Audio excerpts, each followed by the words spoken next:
Hello friends, मैं आपका astro friend Subhash Sharma. आज आपके सामने नाड़ी दोषा कैंसलेशन की कुछ कंसेप्ट्स लेकर आया हूँ। देखिए, नाड़ी दोषा जो है देखा जाए तो कई तरह की प्रॉब्लम्स क्रिएट करता है मैरिड लाइफ में।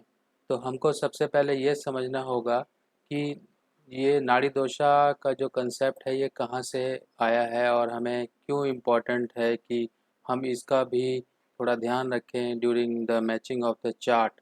क्योंकि शादी से पहले जो है मैचिंग ऑफ द चार्ट कराई जाती है, तो उसमें ये बहुत ही इम्पोर्टेंट कंसेप्ट होता है।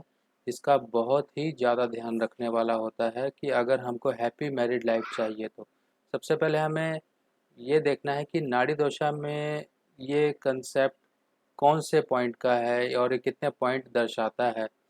तो जब किसी भी चार्ट दो चार्ट्स की मैचिंग की जाती है तो 8 कंसेप्ट होते हैं, जिसमें वर्ण, वश्य, तारा, योनि, मैत्री, गण, भकुट और नाड़ी नाड़ी दोषा। तो नाड़ी दोषा को जनरली 8 पॉइंट्स अलॉट किए जाते हैं। इसमें 8 पॉइंट्स होते हैं और अगर हम टोटल की बात करें तो इन सब का टोटल मिला के 36 गुण होता है। तो 36 गुण में से कभी 18 जो गुण आते हैं, कभी उससे भी कम आते हैं। जो एक आइडियल जो गुण का हमारा एवरेज है वो 18 पॉइंट्स है, यानी कि 18 अंक आने चाहिए किसी भी शादी की मैचिंग के लिए कि वो अच्छी रहेगी कि नहीं। तो 18 गुण अगर आ जाते हैं तो वेल एंड गुड, हम आगे उसमें कंसीडर कर सकते हैं कि इसमें मैरिज की जाए कि नहीं।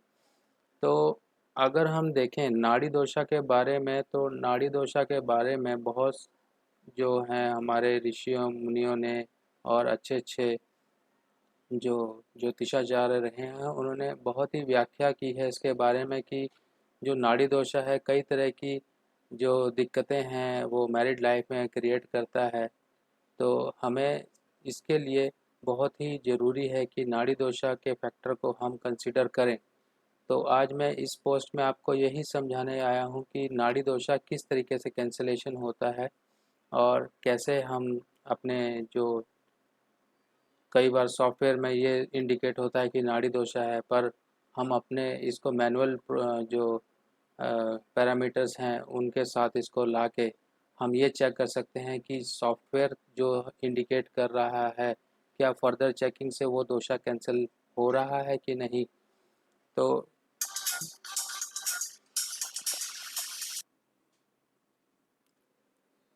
तो फ्रेंड्स, जो नाड़ी दोषा के लिए हम देखते हैं कि जनरली जो एक इंडिविजुअल की नाड़ी होती हैं वो 3 तरह की होती हैं, जिसमें आदि, मध्य और अंत्य नाड़ी के नाम से होती हैं। ये डिपेंड करता है कि कौन सा नक्षत्र है, जिस नक्षत्र में जिसका जन्म हुआ होगा उसके हिसाब से वो नाड़ी कहलाएगी।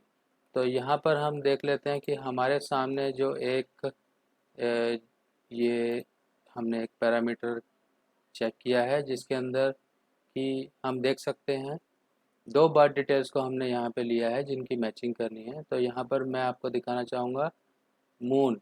मून को हम देखेंगे क्योंकि नक्षत्र को हम मून नक्षत्र को ही लेके चलते हैं मैचिंग के लिए। तो मून यहाँ पर जो है रेवती के सेकंड चरण में है। रेवती के सेकंड पदा में जो है एक इंडिविजुअल है, लड़का है, और लड़की जो है वो अश्लेषा के तीसरे चरण में जिसका जन्म हुआ है। तो हम इसी हिसाब से समझेंगे कि नाड़ी दोषा जो है वो किस तरीके से हमने देखना है। देखो, सबसे पहले 4 चरण है, 1 2 3 4, 1 2 3 4, यानी कि एक लड़के के चरण हम देखेंगे और लड़की के चरण देखेंगे नक्षत्र के। तो इसमें फर्स्ट और सेवंथ का मैं आपको बता दूं यहाँ पर ड्रॉ करके। फर्स्ट और फोर्थ का जो अगर कॉम्बिनेशन बनता है, यानी कि अगर लड़का जो है वो चरण 1 में पैदा हुआ है और लड़की का जो नक्षत्र चरण है फोर्थ है, तो इस केस में नाड़ी दोषा होगा। फोर्थ चरण यानी कि वाइस वर्सा भी हम देख सकते हैं, फोर्थ चरण अगर लड़के का है और लड़की का फर्स्ट चरण है तब भी नाड़ी दोषा होगा। ठीक है। और यहाँ पर हम देखेंगे कि जैसे यानी कि ऑपोजिट चरण हमको यहाँ पे कंसीडर करने हैं। अगर मान लो सेकंड चरण है, थर्ड चरण है तब होगा, थर्ड है, फोर्थ है तब होगा, फर्स्ट है, सेकंड है तब होगा। ठीक है। ये जो एक चरण के जो स्टेप्स हैं इनके अकॉर्डिंग नाड़ी दोषा हम कंसीडर करेंगे। अब आप दूसरे स्टेप में ये समझेंगे कि नाड़ी दोषा कब कब नहीं होता। देखो, अगर लड़के का हम मान के चलते हैं, लड़के का फर्स्ट चरण है और लड़की का थर्ड चरण है, ये देखिए फर्स्ट और थर्ड, तो इसमें नक्षत्रा का आपस में कहीं कोई भेद नहीं हो रहा है। सेकंड है और फोर्थ है, तब भी इस केस में कोई वो भेद नहीं हो रहा है नक्षत्रा के चरण का, तो इस केस में भी जो है ये नाड़ी दोषा कैंसिल होगा।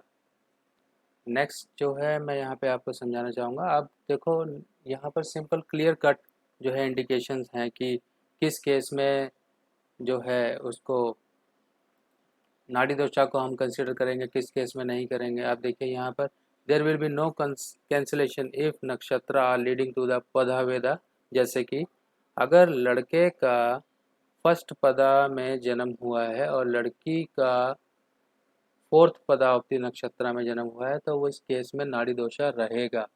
अगर लड़के अगर इसी केस में, जैसे कि यहाँ पर हमने देखा कि फर्स्ट और फोर्थ की बात है, अगर मान लो लड़की का जो जन्म है फर्स्ट में होता, सेकंड में होता, थर्ड में होता, तो वो नाड़ी दोषा नहीं होता। जैसे कि अगर वो लड़की फर्स्ट में ही जन्म होता, ठीक है, फर्स्ट में यानी कि सेम नक्षत्र होते, तब वहाँ पर हम कोई वहाँ पे चरण वेद नहीं लेंगे, ठीक है ना। यानी कि ऑपोजिट हमें देखना है, फर्स्ट का, थर्ड का, ऐसे ऐसे। तो यहाँ पर आई होप आपको ये मेरी पोस्ट पसंद आई होगी और आपको इस चार्ट और इस ट्यूटोरियल के माध्यम से समझने में काफ़ी आसानी रही होगी।